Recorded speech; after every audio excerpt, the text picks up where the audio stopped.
16-year-old error in HP, Samsung and Xerox printers software gives hackers administrator rights.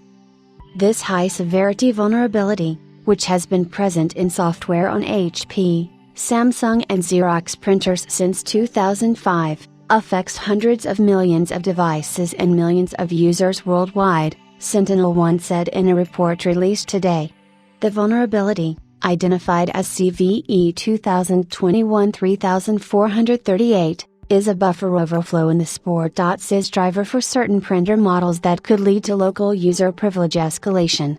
The researchers found that the erroneous driver is automatically installed with the printer's software and Windows loads after every system reboot.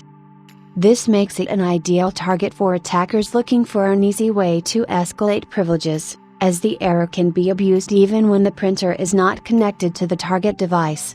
Successful exploitation requires local user access, which means attackers need to gain a foothold on target devices first. Once this is achieved, they can use a security flaw to escalate privileges in low-complexity attacks without requiring user intervention. As a result, attackers with basic user privileges can elevate their privileges to system and run code in kernel mode, potentially bypassing security products that could block their attacks or the delivery of additional malicious payload. Successful exploitation of a driver vulnerability could allow attackers to potentially install programs, view, modify, encrypt, delete data, or create new accounts with full user rights, explains SentinelOne.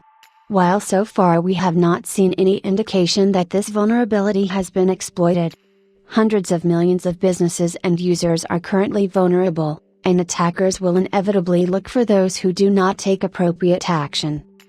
HP, Xerox and Samsung corporate and home customers are strongly encouraged to apply the fixes provided by the two vendors as soon as possible.